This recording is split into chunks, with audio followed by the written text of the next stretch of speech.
Good morning, students. First chapter, Clever Carla. And as we know that we have completed the first part of this chapter and now we will complete this chapter.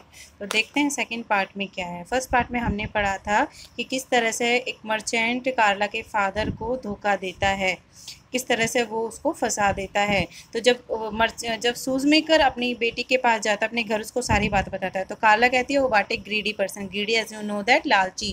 कहते कितना लालची आदमी है, but don't worry dad, I have an idea, लेकिन मेरे पास, आप चिंता मत कीजिए, लेकिन मेरे पास एक आइडिया है। तो अर्ली नेक्स्ट डे यानी कि दूसरे दिन सुबह जल्दी, अर्ली नेक्स्ट डे का मतलब दूसरे दिन जल्दी, Carla selected 6 of the finest pairs of dancing slipper the shoes maker had ever, यानी कि उसके पापा जो बनाते हैं उसमें से 6 अच्छे पेयर्स को, डांसिंग स्लीपर यानी कि अच्छे डांसिंग स्लीपर के अच्छे 6 पेयर को लेके मार्केट जाती है, वहीं पर जहाँ उसके फादर जाते हैं। इन द मार्केट, मार्केट में क्या होता है, मर्चेंट यानी कि वही व्यापारी उस बच्ची को देख के कहता है, young lady you look tired, can I help you, तुम बहुत थकी हुई दिखती हो, क्या मैं तुम्हारी मदद कर सकता हूँ। कार्ला कहती है that would be very nice ended, वो कहती है बिल्कुल बहुत अच्छी बात है ये। तो मर्चेंट कहता है कि हाउ मच फॉर एवरीथिंग, वो कहता है कि इन सब के कितने पैसे हुए, और वो आप अंदर वैसे ही मुस्कुराता है, उसे लगता है कि जैसे उसने उसके पापा को, जैसे उसने उसकी डील इसके फादर से की थी वैसी डील वो उसके साथ करेगा। तो कार्ला कहती है how much will you give me sir, आप मुझे इनका कितना देंगे। Taking 3 copper coin in his hand, तो उसके हाथ में कॉपर के 3 कॉइन होते हैं। These are difficult time lady, this is all I can offer, वो कहता है कि अभी मतलब मेरा समय ठीक नहीं है, तो मेरे पास सिर्फ इतना ही है। एवरीथिंग इन योर हैंड, तो कार्ला कहती है जो आपके हाथ में है। तो मर्चेंट कहता है बिल्कुल। अब देखो सेम कार्ला उसके साथ वैसे ही करती है। Then it is a deal, वो कहती है ठीक है ये डील हो गई। अब इस डील में क्या होता है कि उस मर्चेंट के हाथ में पेमेंट के साथ ही 3 लवली रिंग्स होती है, मतलब बहुत ही 3 प्यारी सी रिंग्स उसके हाथ में होती है। तो कार्ला उनकी भी डील कर देती है। तो कार्ला कहती है okay thank you sir, and I see you have 3 lovely rings, I will have them as well, thank you, they are very colourful. वो कहते हैं कि थैंक यू इतनी अच्छी रिंग्स के लिए भी। तो वो कहता है what you must be crazy, क्या तुम पागल हो गई हो।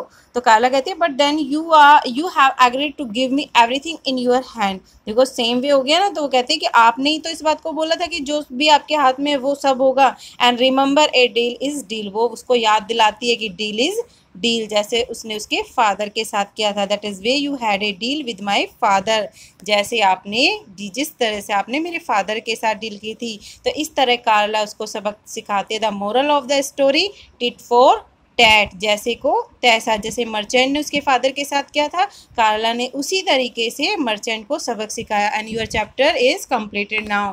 तो स्टूडेंट्स आपके क्वेश्चन आंसर, वैसे तो आपको पता है कि आपके क्वेश्चन आंसर एक्सरसाइज आपके ग्रुप में, व्हाट्सएप ग्रुप में सेंड कर दी गई है, जहां से आपको उसे अपनी होमवर्क की नोटबुक में नोट करना है। फिर भी एक बार वर्बली देख लेते हैं। Why did the shoes maker go to the market, shoes maker market क्यों जाता है। And as you know the shoes maker go to market to sell shoes and sandal, यानी कि चप्पल और जूते बेचने के लिए। Second question, when the merchant sent how much for everything, the shoes maker thought that he meant, इसका मतलब क्या है, हाउ मच का मतलब, तो शूज मेकर क्या सोचता है, शूज मेकर तो the cost of the shoes यानी कि जूतों की कॉस्ट के बारे में सोचता है।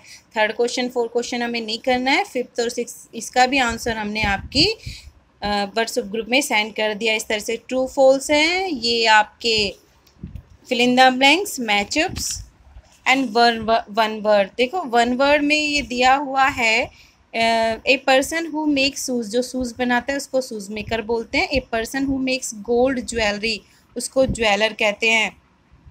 और जो क्लोथ स्टिच करते हैं उसको टेलर बोलते हैं। A person who makes wooden furniture, carpenter बोलते हैं।